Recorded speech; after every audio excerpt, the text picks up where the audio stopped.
शब्दों को ध्यान से सुनना। जब इतना गलत हो जाता है तो अपना चेहरा अपने को पसंद नहीं आता और अपना जीवन अपने को पसंद नहीं आता और अपने अंदर से मन कहने लगता है नष्ट कर दो इस शरीर को। फिर वो जो आगे की लीलाएं होती है, अच्छा ऐसा हुआ, फांसी लगा ली, जहर खा लिया, ये कर लिया, वो कर लिया। यदि तुम परमार्थ के पथिक हो, ये तीन बातें नहीं है तो तुम्हारा पतन हो चुका है। हमारा मन भजन में ले, होटलों में खाओगे, भजन में मन लगेगा, अशुद्ध आहार करोगे, मनमानी व्यभिचार प्रवृत्तियों का दर्शन, संभाषण और क्रिया करोगे और तुम्हारा मन सच्चिदानंद प्रभु में लग जाएगा। तमाशा समझा है, तमाशा समझ लिया अध्यात्म में मन को लगाना। अपनी दिनचर्या में इतना पावर है कि जहर भी समन हो जाएगा। मीरा जी का समन हो गया ना।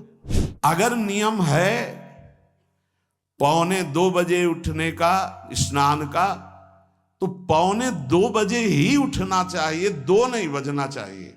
अपने पास सामर्थ्य होने पर नीचापमानम सुधा, वो नीच है, हम उस पर शासन कर सकते हैं, पर उसके द्वारा किए हुए अपमान को सह गए और अंदर से मनाया भगवान तुम्हें सुखी रखे, स्वस्थ रहो। जिसका इंद्रिय मनोनिग्रह युक्त समय व्यतीत होता है भगवत चिंतन में, वो महापुरुष है। अभी वर्तमान में ही है, चिंता मत करो, स्थिति जागृत होने में देर नहीं। सच्ची सच्ची तुममें बहुत सामर्थ्य है, जागो। अगर झुक गए तो रौंद दिए जाओगे। ये 8 बातें भगवत भक्त अपने जीवन में जांच ले कि है कि नहीं है, अगर ना हो तो धारण कर ले।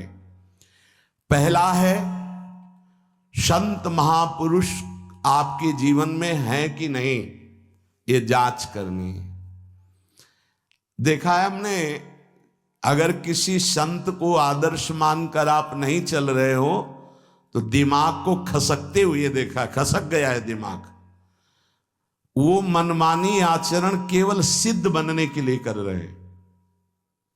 उनके आचरण ऐसे कि भोले भाले लोग ये समझे कि ये तो सिद्ध है। और जानते हो सिद्ध किसे कहते हैं? ब्रह्म भूता प्रसन्नात्मा न सोचति न कांक्षति समः सर्वेषु भूतेषु मद भक्तिम लभते पराम निर्माण मोहाजित संग दोषा अध्यात्म नित्या विनिवृत्त कामा द्वंद्वरि विमुक्ता सुख दुख संगई गच्छन्त मूढ़ा। ये स्थिति आनी चाहिए। पूरा कोरा, जैसे नाटक मंच पर नाटक किया जाता है ना, पूरा दिखाई देता है, पूरा नाटक। क्यों? क्योंकि कोई डांटने वाला नहीं है, कोई आदर्श नहीं है महापुरुष जीवन में। जो मन में आवे सो बोलो, जो मन आवे सो नाटक करो, तो 100 200 500 लोग भोले भाले जिनको ककाहरा नहीं आता परमार्थ का, वो कह देते मेरे भगवान, मेरे सिद्ध योगी, मेरे महापुरुष मिटिया मेट कर देते हैं। बात तो तब समझ में आवे जब रसिक जन पास करे, गुरुजन पास कर दे। अपने मन से कुछ नहीं होता, जिसे महापुरुष पास कर दे वही होता है।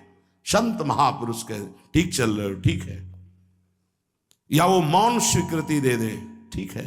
अपने मन से सिद्ध बनने पर सिद्ध थोड़ी कोई हो जाता है। जीवन में तुम्हारे संत हैं कि नहीं, बस इतनी बात देखो। अब एक भगत जी आए थे, अपनी अच्छी बात कह रहे हैं। जिस समय दिव्य रूप हनुमान जी ने धारण किया तो हनुमान जी महाराज के ही भाई पवन पुत्र भीम कंपायमान थे। भीम जैसे हनुमान जी वैसे भीम, बड़े बड़े पर्वतों को अपनी टक्कर से चूर करने की सामर्थ्य रखने वाले। अभी पैदा ही हुए थे भीम और गोद में लिए हुए माता कुंती चल रही थी। अचानक सिंह निकला, दहाड़ हुई तो गिर गए भीम। तो जो जिस चट्टान पे गिरे चकनाचूर हो गई चट्टान, और उस आवाज से भयभीत होकर भाग पड़ा सिंह। अभी गोद में बच्चा थे। वो भीम जिस समय प्रार्थना की कि भैया मैं तुम्हारा वो दिव्य रूप देखना चाहता हूं, तो उनका काहे को तुम व्यर्थ में ऐसा तुम नहीं देख पाओगे। तो उनका हमारी लालसा है, आपका छोटा भाई हूं। तो पट्टहास किया हनुमान जी का वो दिव्य रूप कि कंपायमान होकर कह रहे थे, हे वायुपुत्र, हे पवन पुत्र, तुम अपने रूप का संवरण करो, मेरी सामर्थ्य नहीं। और वो व्यक्ति ऐसे कह रहा, मैं दिव्य हनुमान। हम कह रहे पाखंड मत करो, ठीक से चलो तो ये सब भगवत स्वरूप अनुभव में आ जाएंगे। ठीक से चलो, बड़ा विचित्र स्वरूप है। जब तक जीवन में कोई संत नहीं, तो हम ये देख रहे हैं कि वो जीवन या तो पाखंड में सकिल जाएगा और या तो व्यर्थ के चिंतन में फंसा हुआ अपने को मान लेगा कि मैं सिद्ध हूं। आपका शब्द, आपकी दृष्टि, आपकी चेष्टा, तस्मात् शास्त्रम प्रमाणम ते, तब सिद्ध माना जाता है। बहुत सिद्धों के दर्शन हुए, गंगा किनारे सिद्धों का हमने कभी नहीं देखा ऐसा प्रमादी। सिद्ध प्रमादी नहीं होता। 95 वर्ष की आयु पूज्य स्वामी श्री ओंकारानंद सरस्वती जी महाराज 4 बजे एक अपने निजन से कहते, वो स्वेटर पहना दीजिए। बोले स्वामी जी अभी तो धूप है। नहीं, अंदर अभी जाएंगे, चिंतन में विक्षेप होगा, हमारे पास समय नहीं, डाल दो शरीर में। अब इसका एक साधारण शब्द हुआ, इसका प्रभाव इतना पड़ा कि इतनी अवस्था में इतने चिंतन परायण की स्वेटर पहनना है, ये स्मृति बाधा ना पहुंचा पावे, डाल दो शरीर में। कितना सूक्ष्म। बड़े बड़े महापुरुषों को देखा है, अपने ब्रज के प्रेमी जनों को और ब्रह्मबोध संपन्न दोनों महापुरुषों को, किंचन मात्र कहीं भी कोई भी शास्त्र विपरीत शब्द नहीं, 1 सेकंड की चेष्टा नहीं पाई शास्त्र विरुद्ध।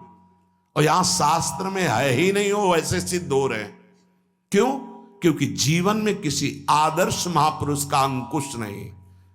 अगर किसी संत का भय तुम्हारे जीवन में नहीं है तो ये माया रौन देगी, पक्का समझ लीजिए। कोई महापुरुष तुम्हारे ऊपर अंकुश लगाने वाला हो, तो इसीलिए जो देहाभिमानी जी होते हैं भाग पड़ते हैं, क्योंकि उनकी सिद्धावस्था में वो बाधा पहुंचाएंगे गुरुजन। असली सिद्ध बनो, नाटक नहीं, तो भाग पड़ते हैं। और जो गुरुजनों की शरण में रहता है वो परिपक्व भगवत प्राप्त महात्मा बन जाता है। इसलिए पूज्य बाबा कह रहे, पहला, किसी महापुरुष का अनुशासन है कि नहीं। प्रगट में अनुशासन जरूरी है, प्रगट में अनुशासन जरूरी है। नारदानंद सरस्वती जी महाराज नैमिषारण्य के पीछे आए थे, कुछ परिकर उन्होंने बताया, अब वो पधार गए जो वहां के अधिकारी बनाए गए, विवेकानंद जी। नए वस्त्र धारण करके आ गए। सदुवई में मना है, यदि ऊपर का नया वस्त्र हो तो नीचे का पुराना और मलिन होना चाहिए।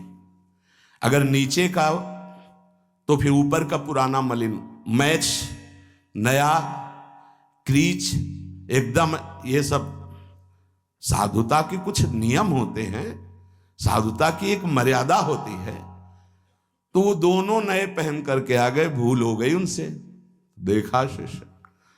और नैष्ठिक ब्रह्मचर्य में सफेद कपड़े पहनाए जाते, तो और वो खिले हुए ऐसे बांधे, ऐसे सब, उनकी दृष्टि गई। लाख लाख जहां बैठकर सत्संग सुनते हैं स्वामी श्री नारदानंद सरस्वती जी, बड़े ही महापुरुष थे, अपार भीड़। और सत्संग के बाद 1 घंटा सबको एकांत चिंतन करो। क्या वहां ब्रह्म ज्ञान का सत्संग होता था। प्रातःकालीन बेला पे जैसे अपने यहाँ सत्संग होता है, वहां थोड़ा विलंब होता था, 5:30 बजे। जो निज जनों का वो योग वासिष्ठ से कैसे तुम्हें बताएं, जो उस सभा में बस यही लगता है कितनी जल्दी देह राख छूटे और अपने स्वरूप में महापुरुषों का वचन का प्रकाश होता है। एक सत्संग होता था सामूहिक सब लोगों को, एक होता था पर्सनल, जो दिव्य साधक हैं केवल वही बैठ सकते हैं, अन्य नहीं। ऐसे पूज्य बाबा के यहाँ भी एक होता था पर्सनल ज्ञान का और एक होता था सामूहिक प्रवचन। तो उस समय सामूहिक सत्संग चल रहा था, काफी सब समाज लाखों की थी। देखा दूर से, एक शिष्य से कहा गौशाला में जाओ, गोबर को गीला कर दो। उनसे कहा विवेकानंद गोबर की छवियां भर करके यहां खड़े हो सत्संग के पास। अब वहां नन नच हो नहीं सकता, और गीला गोबर तो जो 2 घंटा सत्संग हुआ पूरा टप टप ऐसे कपड़ों में, पूरी हालत बिगड़ गई। क्या था ये? संत शासन।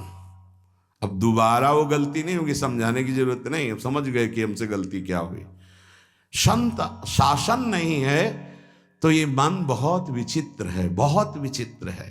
इसीलिए पहला जो भी परमार्थ का पति को, चाहे ज्ञान मार्ग का, योग मार्ग का, किसी योग मार्ग की लौकिक ऊंचाई पर पहुंचे हुए कि गुरुदेव आए और उन्होंने कहा कि किसी कारण से शिष्य बढ़ जाए और अपने गुरुदेव की अवहेलना करे तो उसकी गति क्या होगी?